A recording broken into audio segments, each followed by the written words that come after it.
Thursday episode here on the Locked On Podcast Network, your team every day. Remember, Locked On Podcasts are available wherever you get your podcast, including YouTube. So smash that subscribe button for your favorite team and download, subscribe to, and follow Locked On Podcasts wherever you get your podcasts. I am Mike Debate, host of the Locked On Patriots podcast, and joining me for this Week 17 crossing of the streams is my good friend and colleague, Kyle Krabs, host of Locked On Dolphins. Kyle, Locked On crossovers are always great. They're always the highlight of my week, but I'd be lying if I said that interdivisional crossing the streams just hits differently. And when it's Pat's Dolphins, it's always a lot of fun. Definitely glad to be back on the microphone with you, my friend.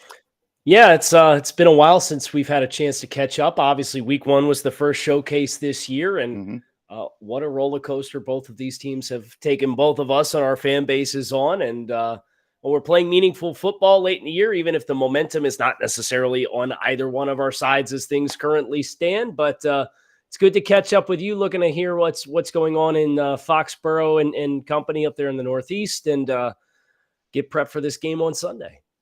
Absolutely. And we are looking forward to this game on Sunday, a Week 17 matchup at Gillette Stadium, the first of the calendar year in 2023. Before we get started, folks, please remember today's Crossover Thursday episode is brought to you by our friends at Prize Picks. Prize Picks is so much fun. It's so easy to play. No competing with other players. It's just you versus the projections available. You pick 2 to 5 players, and if they score more or less than their Prize Picks projection, you can win up to 10 times your money on your entry. It can literally take less than 60 seconds to enter. That's right, folks. It's that easy, so don't delay. Do it today. We love Prize Picks. We know you will too. First-time users can receive a 100% instant deposit match up to $100 with the promo code LOCKEDON. That's prizepicks.com, promo code LOCKEDON. And Kyle, it is a situation where these two teams are not currently as hot as they have been all season long, but you know they're hot to face one another. This is a long divisional rivalry, a lot of storied history between these two franchises, really a tale of two seasons, I think, when you look at how everything is shaken out. So let's start right there, my friend. And obviously, questions surrounding the quarterback position are really, I think, the big stories coming out of both camps. And if you don't mind, I think we'll start with you today. Obviously, the big story in this game, Tua Tagovailoa, concussion protocol. He will not start on Sunday against the Patriots. Teddy Bridgewater is in, never faced a New England Patriots before, but drew an awful lot of praise from Bill Belichick when he spoke with the media on Wednesday regarding this matchup. Kyle, what's the mood surrounding Dolphins Nation right now and Fins fandom? How are they feeling, obviously, about Bridgewater starting this game? I think we both are in the camp where, as far as Tua Tagovailoa, I think everyone, Patriots fans, Dolphins fans, are united in this front, saying that the most important thing for Tua is his health, his well-being. So obviously, we're glad to see that he is being given the time to recover and to be able to fully, make a return, hopefully, whenever that may be, to the field. But there are game implications to this as well, and it feels odd to be talking about those, but such is the job in which we have, my friend. What's the mood right now in Fins Nation? Yeah, at the end of the day, nobody that doesn't work for the team and hasn't inspected and taken a look at Tua knows the details of what his personal situation is, and I think that's important context here. And because of that, we talk about what we know, right? And that's the game that is scheduled to be played, and they're not going to reschedule or cancel the game. So we got to talk about the football game. Right. These are the kinds of situations in which you pay a quarterback like Teddy Bridgewater the contract that they gave him, the 1-year, $6 million contract to be the backup quarterback in Miami. I will say the Dolphins over the course of the last 2 years have paid handsomely for backup quarterbacks in Jacoby Brissett and Teddy Bridgewater, and I don't think they've won one of those games yet. And I think that really gets into the psyche of Dolphins fans. You know, it's already a tough enough skid where you went winless in December and you went from 8-3 to 8-7, and just seemingly finding ways to not win football games late. And it's fascinating to look at both of these teams and the parallel storylines between the two of them that exist as far as late game execution and having winning records going into December. And not executing and kind of floundering in this opportunity that both teams have had. But for Dolphins fans, like, the expectations feel like they're zero. It's like, here we go. This is the same old Dolphins. You go back to 95 and 92 and 2002 and 2013. And there's all these examples of these years where the Dolphins have been really well positioned to make the postseason and they implode late. And that's kind of the sense that a lot of Dolphins fans has, is just, here we go again. And now your starting quarterback's out and you're playing with Teddy Bridgewater. And we saw Teddy Bridgewater and Skylar Thompson earlier in the season. And the Dolphins went 0-3 in those contests. And Jacoby Brissett started for a month last year for the Dolphins, and he didn't win a single game as a starter except for the Houston Texans game, and the Texans finished with the number 1 overall pick. So it's just, there's not a lot of optimism right now. And I don't think there should be. Teddy Bridgewater did not play particularly well the last time we saw him play. Now, what that ultimately becomes, maybe that facilitates some changes for the Dolphins that Dolphins fans have been desperate to see. The Dolphins have come out the last 2 games and really run the ball effectively. And then they get into a position in the game where they have the lead and they say, okay, we don't need to run the ball anymore. It's, well, no, you're going to have to play balanced, especially with the backup quarterback, against this defense. And I guess that's my hope coming into this game, is that we will see the Dolphins bring a little bit more of a balanced approach and not ask so much of the passing game, despite the fact that you have Jalen Waddle and Tyreek Hill. Find some easy completions for those guys. Find the way to get the ball into their hands in space quickly, and see what they're able to do with it after the catch, and try and test New England in other ways other than throwing the ball 35 times a game when you're only playing 50, 55 snaps offensively, which is what the Dolphins have been doing lately. And it's not sustainable. And I think a lot of Dolphins fans sense it and feel it. And we'll see if a change of quarterback that's facilitated by an injury is the change that's needed to actually have that happen for 60 minutes. Yeah, you make a very good point when it comes to the Dolphins' record with Tua in the lineup, 8-5, 0-2 with Teddy Bridgewater starting back at the tail end of September, early October, when Tua was forced to miss some time previously in concussion protocol. So something that I know Dolphins fans are watching closely, but I think you also hit on something very important, is that if they're going to be able to take it to this Patriots defense, one of the areas that the Patriots defense has been a little bit deficient is defending mobile quarterbacks. They haven't been able to do that very well. Also, defending alpha wide receivers. They did a pretty good job of trying to keep guys like Jamar Chase and T. Higgins of the Cincinnati Bengals in check for at least a little bit of the second half on Saturday, on Christmas Eve, against the Bengals.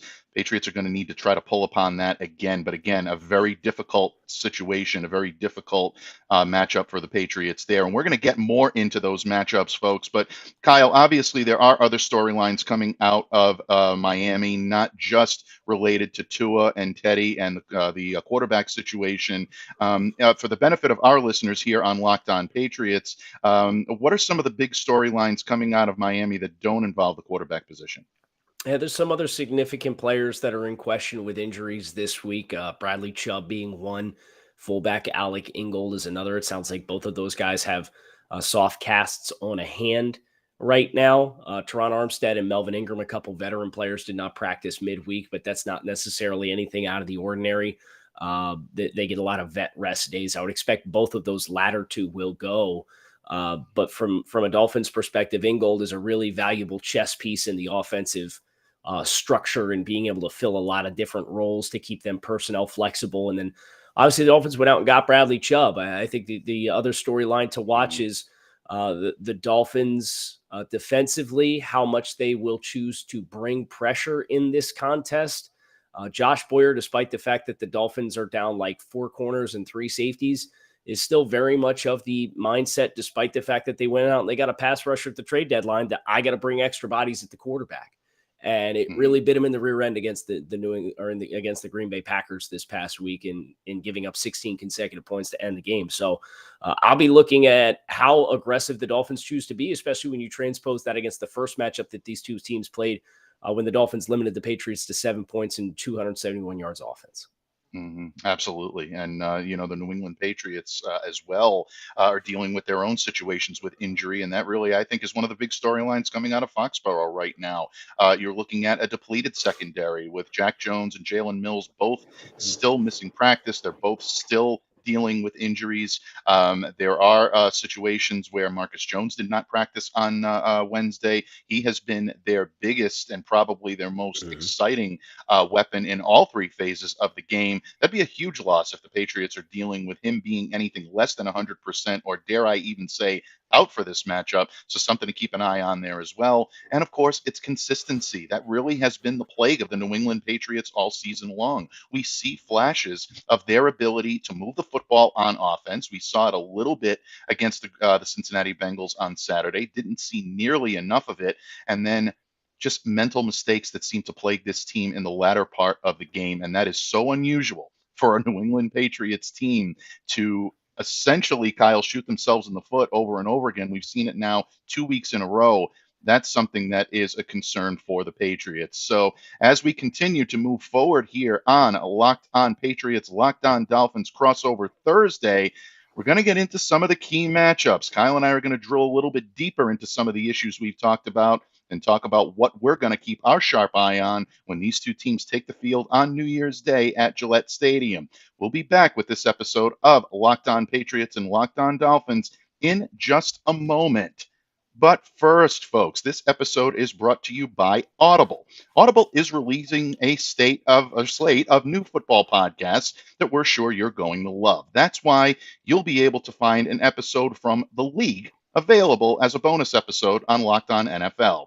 Narrated by Super Bowl champion and legendary smack talker Richard Sherman and sports broadcaster and rising star Taylor Rooks. The League is an 8-part docuseries about the most bizarre, inspirational, and unlikely stories connected to America's favorite sport, pro football. You won't want to miss these untold stories spanning from the 1940s through the present. So head over to Locked On NFL for a bonus episode of The League, or catch the full series wherever you get your podcasts. Available now, so go to Audible. Get in the game. Patriots fans, Dolphins fans, we are crossing the streams in style here on the final crossover Thursday of the calendar year of 2022. Keeping an eye on this Week 17 matchup with the New England Patriots and the Miami Dolphins. 1 p.m. kickoff Sunday, January 1st, New Year's Day at Gillette Stadium in Foxborough. Kyle, in the previous segment, we talked a little bit about some of the big storylines, and obviously all eyes are going to be on the Miami Dolphins quarterback situation. Tua Tagovailoa out, Teddy Bridgewater in.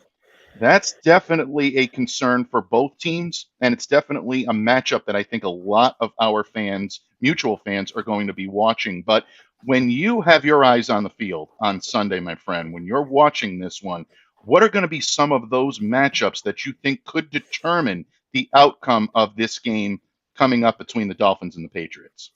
Yeah. I think about the trenches on both sides of the ball, really. New England, the depth that they have up front and the play that we've seen from Matt Judon this season against the Dolphins offensive line. And they've settled into Brandon Shell at right tackle, and we're expecting Teron Armstead will play. Who plays at left guard, and then vice versa with the Patriots offensive line. I know there's been some shuffling pieces. Cole Strange has been in the lineup and has had some growing pains, and what the Dolphins are able to throw at him with Christian Wilkins. I think Matt Judon and Christian Wilkins are two players in this contest that could really wreck the opposing offensive game plan, respectively, for either team. One just happening to be a guy who comes off the edge, and the other one being a guy who lines up inside. So I think Cole Strange versus Christian Wilkins is one, and Brandon Shell versus Matt Judon is another one for me as individual matchups go that I think are really big X factors in how this game's going to turn out.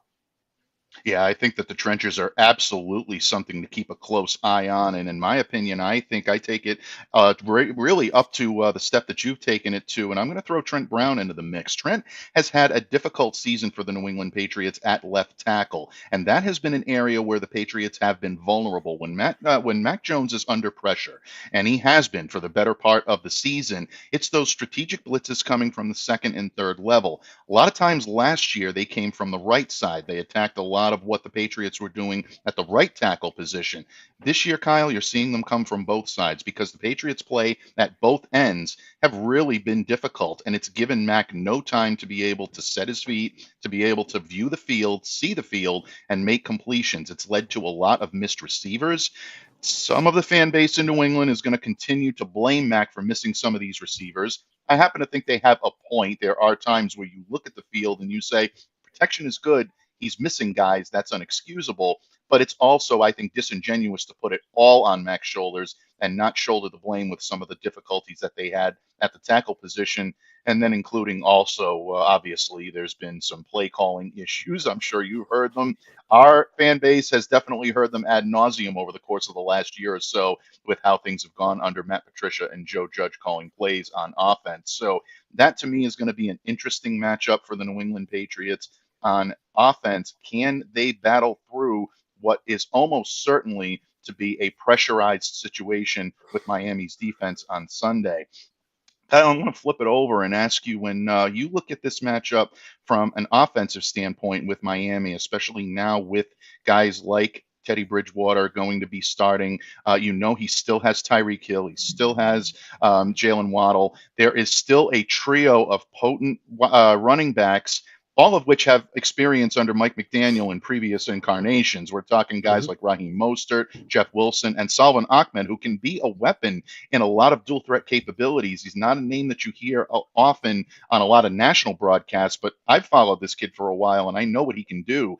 When you look at this matchup, what are you looking at from the Dolphins' perspective that you believe is a favorable one against this Patriots defense? Well, I think one thing the Dolphins will have to try to look to do is find the balance between getting the Patriots into their big dime packages where they're implementing more safeties on the field.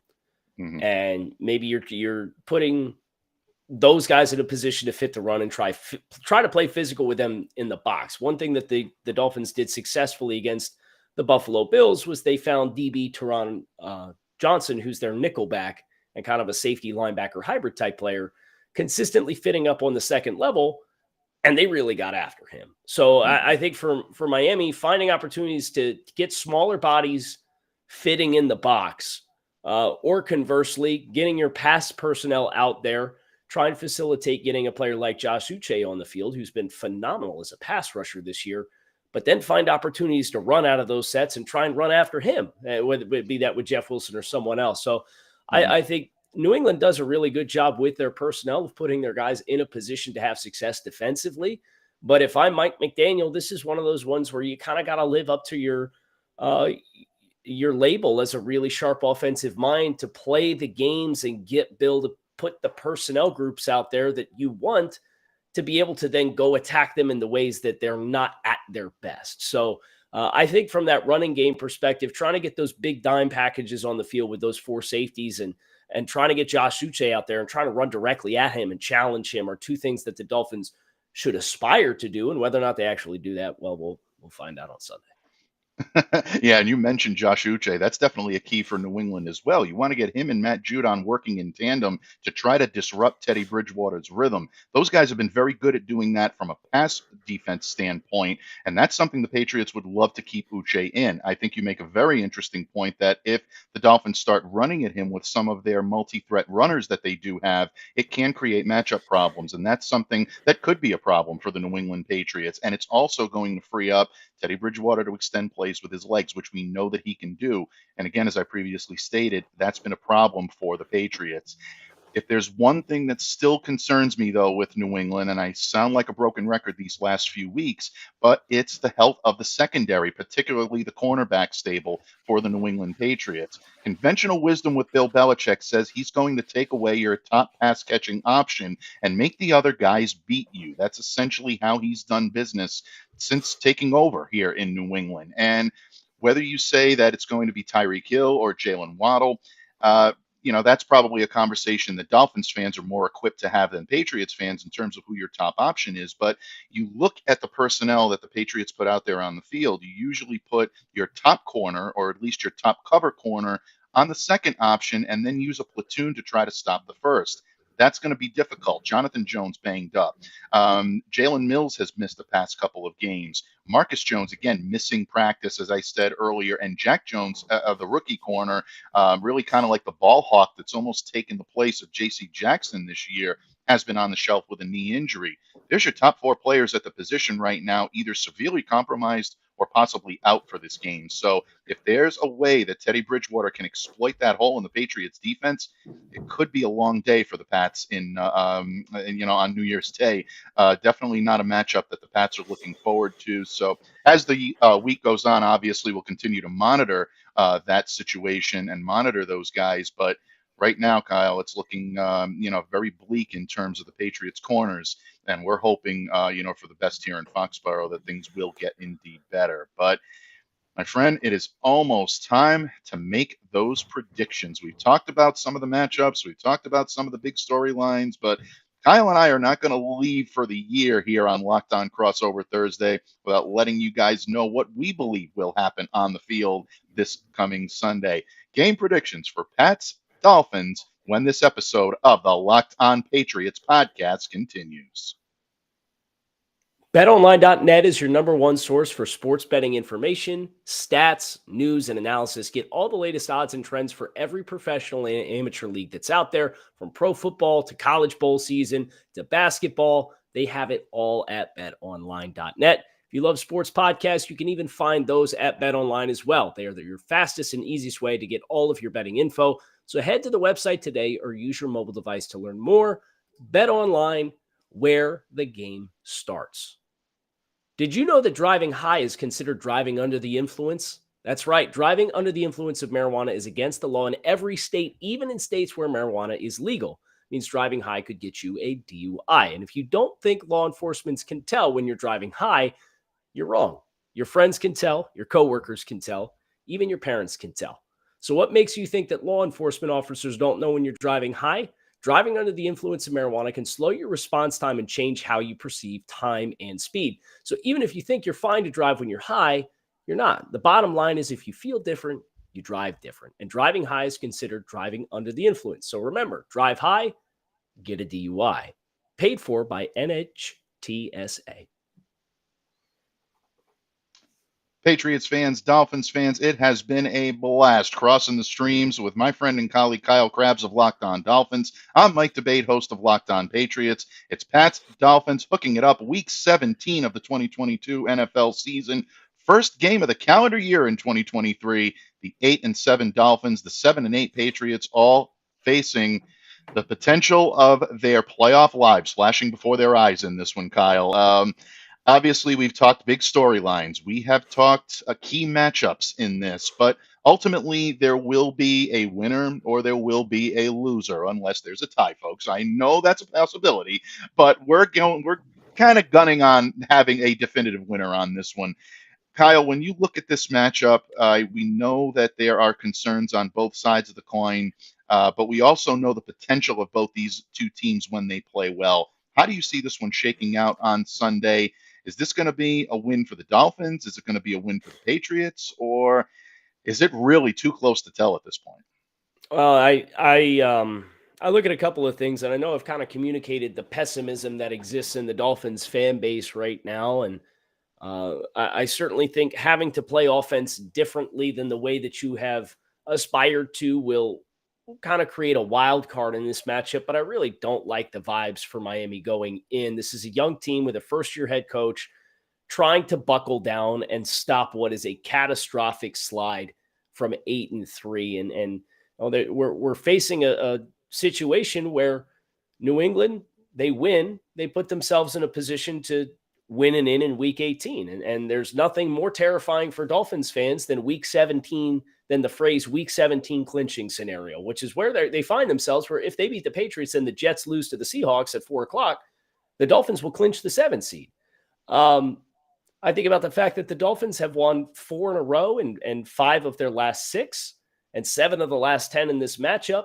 And law of averages says to me, I think this matchup being as close as it is, being in Foxborough with the Dolphins having the string of recent success just from a law of averages standpoint, I don't really like the vibes for Miami between how they're playing, the recent trends, the youth situation, the team, the injury situation with the quarterback. It just feels like a lot. And for optimal chaos standpoints, I think I'm probably going to pick the Patriots at home to win this football game. The Dolphins haven't shown me the ability to close a football game in the last month. in games that were winnable football games for all of them. They were one-score games in the fourth quarter, and Miami could not close any of them.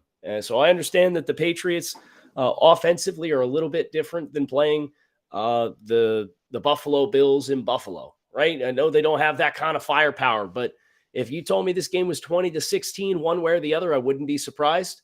But until the Dolphins show me that they can win a late season game under the current structure of the team, I'm going to have to see it to believe it. So give me the Patriots 2016 final. Interesting point that you make in terms of this being a young team that right now is facing a lot of adversity in going into a hostile environment, obviously, and trying to clinch a playoff spot and really, reclaim some of the magic that they had earlier this season, minus their starting quarterback. It's a lot for any team. It's a lot, definitely, for a young team. But I can tell you on the Patriots side of things is whenever you see the Miami Dolphins lining up on the other side, it definitely sends a little bit of a squeamish feeling through the bodies of most Patriots fans because the Dolphins have had the Patriots number as of late. This has not been a winnable game for New England, whether it's in Gillette or whether it's down in Miami. So the Patriots are going to have their work cut out for them.